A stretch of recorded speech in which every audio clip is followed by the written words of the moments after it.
Ann from Ann Makes. Thank you so much for stopping by. Welcome into the studio. And if you are not subscribed to this channel, why not? Just click on the subscribe button below in the description or on the Ann Makes in the corner of the screen. Also, double check your subscriptions on your YouTube subscription page. Check on the subscription at the top left hand corner. Make sure you are subscribed to my channel, and if you don't want to miss any new videos that I put out, go click on that bell so you can be notified whenever I post a new video. So are you here to see the second video of how I completed these art pages in my art journal? Are you here for that? Well, it's a good thing because that's what this video is about. So in just a short while, a second video will start and you will see exactly how I completed these pages, where I primarily focused on using Pebeo products for the mediums. And in the second part here, I show you a whole bunch of other supplies that are used to complete these little pages in this watercolor paper based joggles art journal.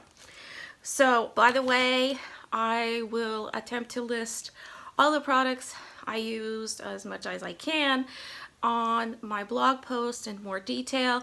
I will also provide links to the videos, and also please check out, there's also a link for my Amazon store where you can see a lot of the products I used in this, plus a bunch of other products that I love to use that are true and tried for me. I use every day in my art studio. So here's the video. Hope you enjoy. Using a stencil from TCW designed by Rhonda Palazzari, it's called Mini Climbing Vines. I used some masking tape to keep it from moving around too much while I'll be working on it, and I want to mask off also a few areas because I didn't want it to look strange once the paste had dried. So there's some Pebeo modeling paste. I keep saying embossing paste, but it's actually modeling paste. And I just spread it out on through the stencil with a palette knife. And it's very easy to do that, and it's quite satisfying actually. So once I've done that, I'm going to peel off the stencil and let the modeling paste set.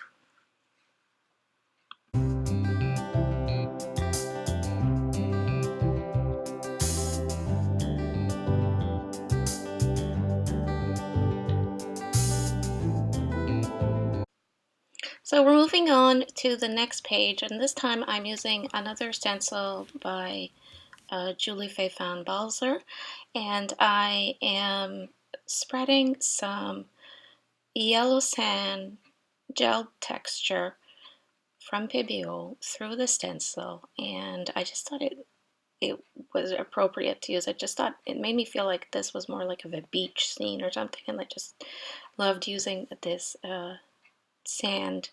sandy like gel texture. So just spread it around with a palette knife, just like the modeling paste, and I want a little bit more. I start off with a little because I'm not sure where I'm going with this, and then I decide I want it to be just a little darker on the outside parts. So the center will be lighter, but the outer parts, as you can say, the rays are going to be of a brighter yellow. So I used this gold paint from Pebeo, and I will have a list of all the correct names and numbers of all the products I've used in making this, listed on a blog post. So just letting, just spreading the gel texture and paint through the stencil, and I'll remove the stencil and let that set just like I did with the modeling paste in the previous pages.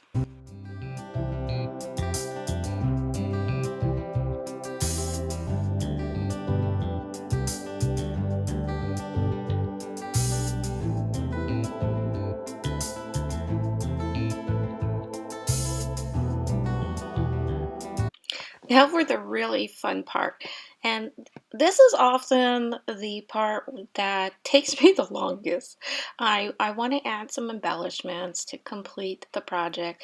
So I pull out one of my many bins of embellishments and bits that I have, supplies in my studio.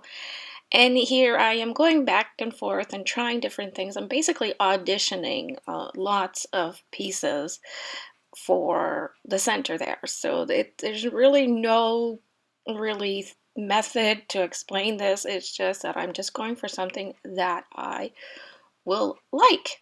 And that's really the only way I can explain this technique to you. It's not really a technique, it's just a matter of preference. So yeah, eventually I do settle on some embellishments, and I second guess myself, of course, which is something I'm always doing. So I do waste a lot of time on this part. That's why I'm fast forwarding it all for you. And so I guess I've decided, yep, this is what I'm going to use. I'm going to use this metal embellishment and this gem. Now to secure the embellishments to the page, I first tried some liquid glue, and that just wasn't working. And I just went to my trusty hot glue gun, because that works really quickly, and when sticking a dimensional object, it's very helpful. So now on the red page, I have this image that I've had for a long time in my stash. It was an image I had gotten off the internet.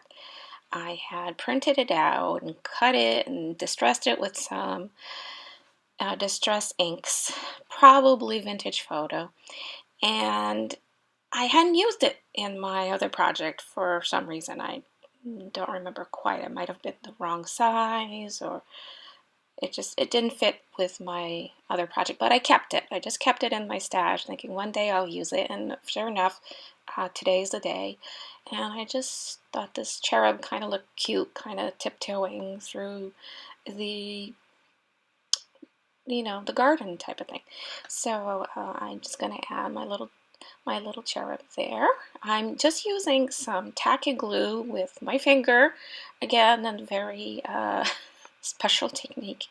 Now on to the other page, where I really did not like how my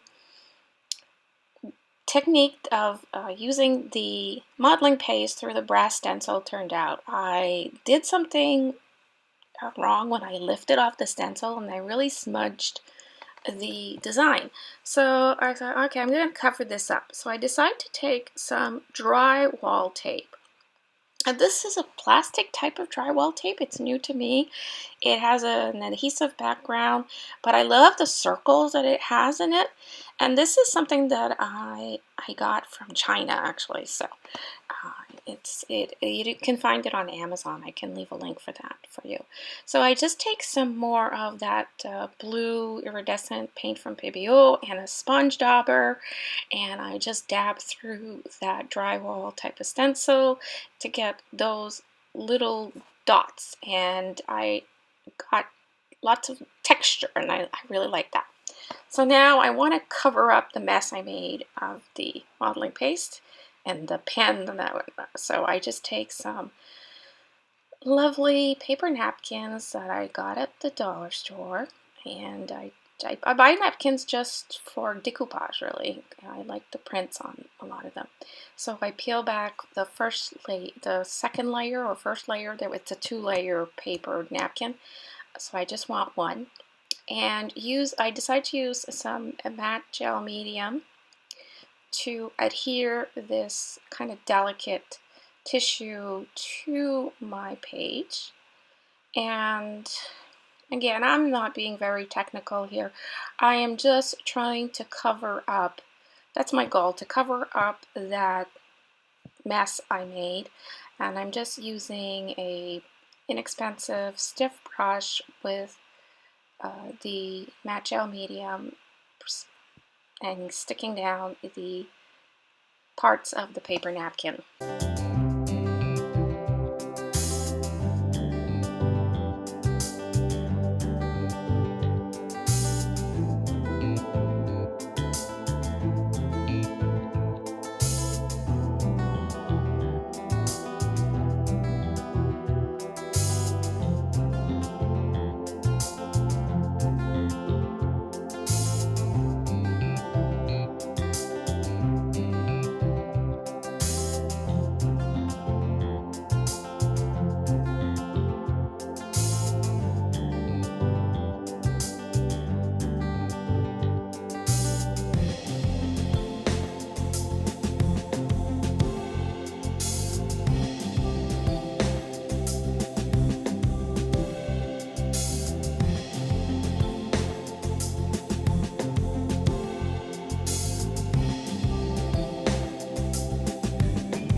now going back to the page with the metal embellishment. And by the way, that's how I work. I usually have 2 or 3 things going on at the same time. And while one layer of one thing is drying, I go work on another layer of another thing. I just work that way. I work well that way, and I always have, and I still do. So I'm taking the For Artists marker by Pebeo, which is a paint-based marker, and it is the kind that you need to shake really well and activate by pressing down to get the ink coming out. And I just use the copper color to add to this silver embellishment because I want to hide some of the silver, if that makes any sense. And that's what I'm doing with the metallic paint marker here. And I'm just saying, oh, there's a lot of these strings from the hot glue, so I'm just trying to clean those out at the same time. So just to recap, here is a look at the 3 completed pages, and just to make it easier, I've just put them back into the Joggles Art Journal. So this is the page that began with painting the gessoed background with some of the blue Pebeo paint. And if you remembered, I also tried some embossing paste through brass stencil, and as this page went along, I really wasn't pleased with the outcome of that, so I just decided to cover everything up, and that's what I wanted to show you. Even though it was a mistake, I didn't have to throw out this page. There was a way to rescue it, and I just found some lovely paper napkins that I had in my stash. These are just napkins I purchased at a dollar store, and I cut around some of my preferred images, and I adhered them to the page with the matte gel medium. To complete this, I found a little quote or a little sentiment here. This says, "Tell your story," that was on a piece of vellum that I tore the edges off. I did a little bit of doodling here with some black ink pen. And in this corner, I decided to glue a few little beads, tiny little beads, just because I wanted to add a little something in this corner. So pretty much that is what else I did to complete this page. Some of this was done off camera, so that's why I wanted to show you here in this recap. Now this was at first the first page of that I did, where I painted the background in that red and pink from Pebeo, and I had diluted it with water, giving it a mottled effect.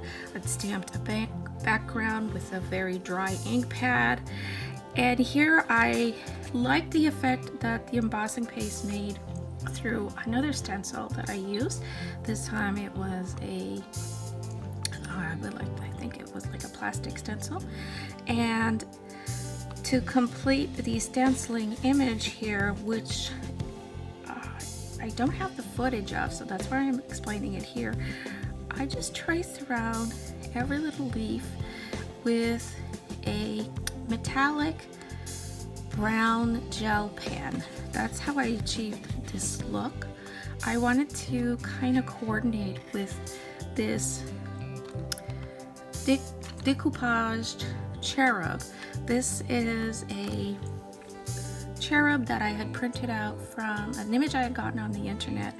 I had printed it out, and this was for another project, and in that other project that I was doing, I decided not to use this cherub for some reason, so I still had it in my stash, and I just thought it was perfect for this project.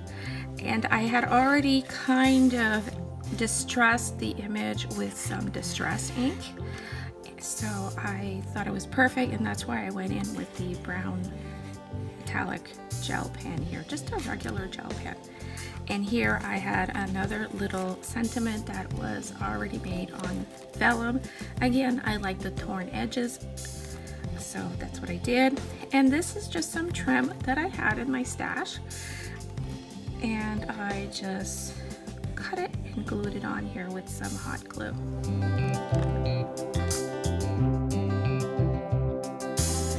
And then finally this page, which I did a lot of work on, and I have to say it's my favorite because there is so much texture and different effects happening here.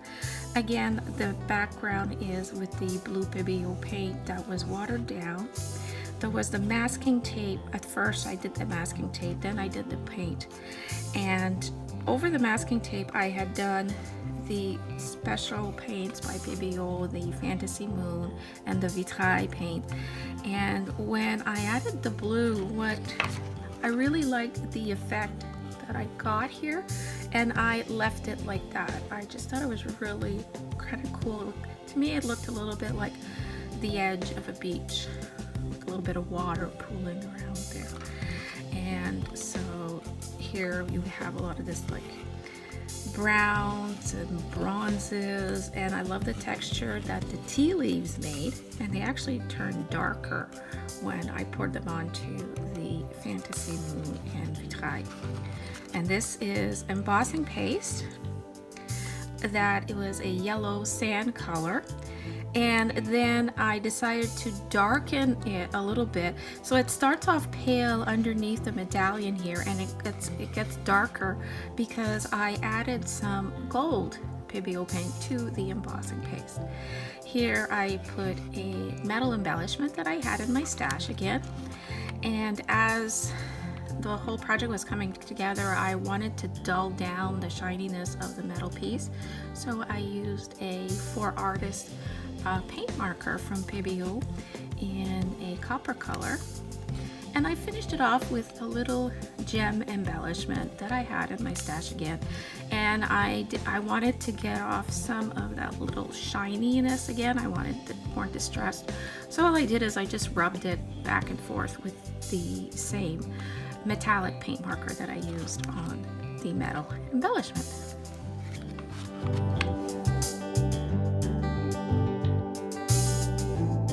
Well, I hope you enjoyed watching part 1 and part 2. If you missed part 1, there's a link for that in the description below, and there should also be an iCard on the top of the screen there somewhere.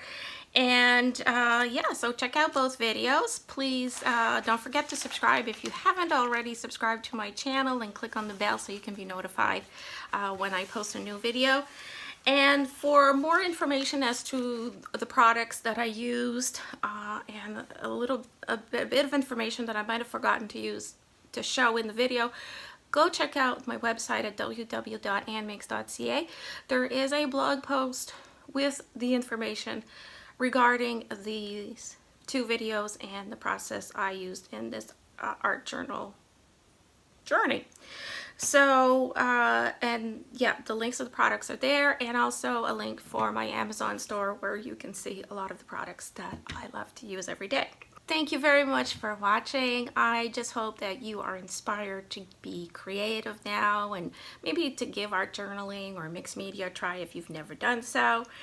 And until next time, please take care of yourself, and don't forget to subscribe, like, comment, and what else? Oh yeah, stay crafty.